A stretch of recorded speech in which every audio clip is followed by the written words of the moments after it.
जब मन भय और भ्रम में डूब जाए तब सही मार्ग भी धुंधला लगने लगता है। जय श्री कृष्ण।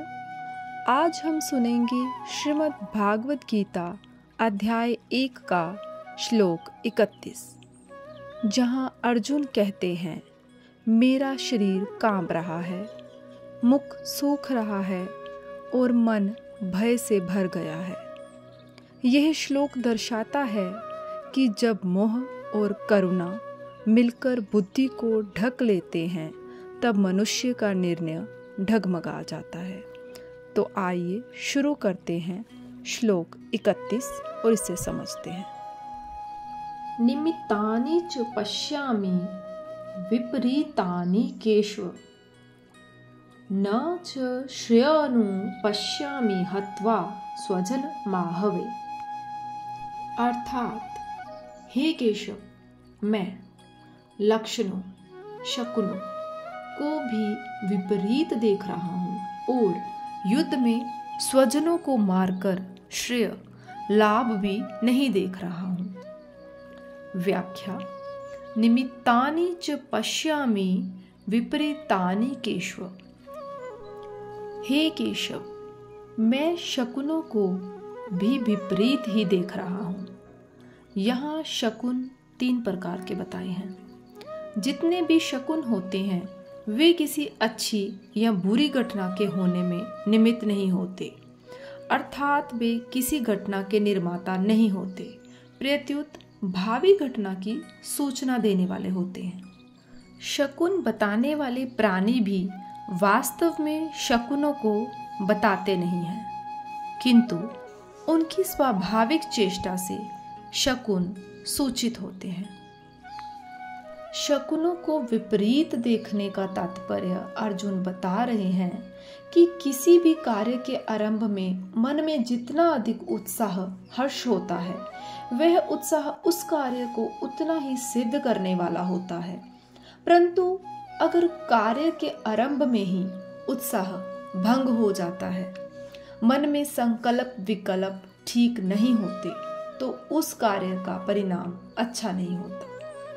इसी भाव से अर्जुन कह रहे हैं कि अभी मेरे शरीर में अवयवों का शिथिल होना, कंप होना, मुख का सूखना आदि जो लक्षण हो रहे हैं, ये व्यक्तिगत शकुन भी ठीक नहीं हो रहे हैं।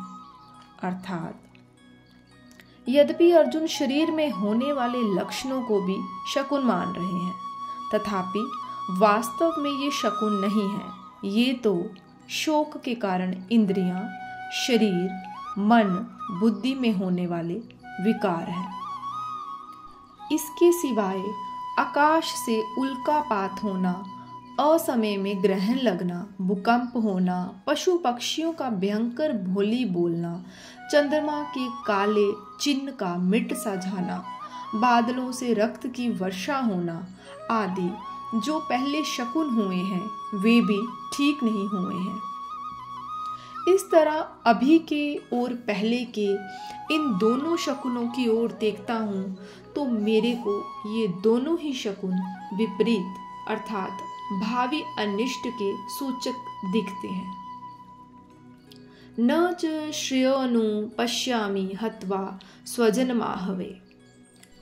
युद्ध में अपने कुटुंबियों को मारने से हमें कोई लाभ होगा, ऐसी बात भी नहीं है। इस युद्ध के परिणाम में हमारे लिए लोक और परलोक दोनों ही हितकारक नहीं दिखते, कारण कि जो अपने कुल का नाश करता है वह अत्यंत पापी होता है। अतः कुल का नाश करने से हमें पाप ही लगेगा, जिससे नरकों की प्राप्ति होगी। इस श्लोक में निमित्तानि पश्यामि और श्रेय अनुपश्यामि, अर्थात यहाँ पश्यामि क्रिया भूत और वर्तमान के शकुनों के विषय में और अनुपश्यामि क्रिया भविष्य के परिणाम के विषय में आई है। इन दोनों वाक्यों से अर्जुन ये कहना चाहते हैं कि मैं शकुनों को देखूं अथवा स्वयं विचार करूं, दोनों ही रीति से युद्ध का आरंभ और उसका परिणाम हमारे लिए और संसार मात्र के लिए हितकारक नहीं दिखता। प्रिय साधकों, इस प्रकार हमने साधक संजीवनी के माध्यम से श्लोक 31 को समझा कि जब मन भ्रमित हो तब भगवान के श्री चरणों में श्रद्धा ही सच्ची दिशा देती है। यही अर्जुन के मोह का संदेश है। भय से नहीं, विश्वास से निर्णय लो। जय श्री कृष्ण। अगला श्लोक सुनने के लिए हमारी गीता ज्ञान सीरीज प्लेलिस्ट देखें, जिसका लिंक आपको डिस्क्रिप्शन में मिल जाएगा। रोजाना नए गीता शॉर्ट्स और लॉन्ग वीडियोस के लिए चैनल को सब्सक्राइब करें। शब्दों में ज्ञान, भावों में भक्ति, यही है जीवन की सच्ची साधना। जय श्री कृष्ण।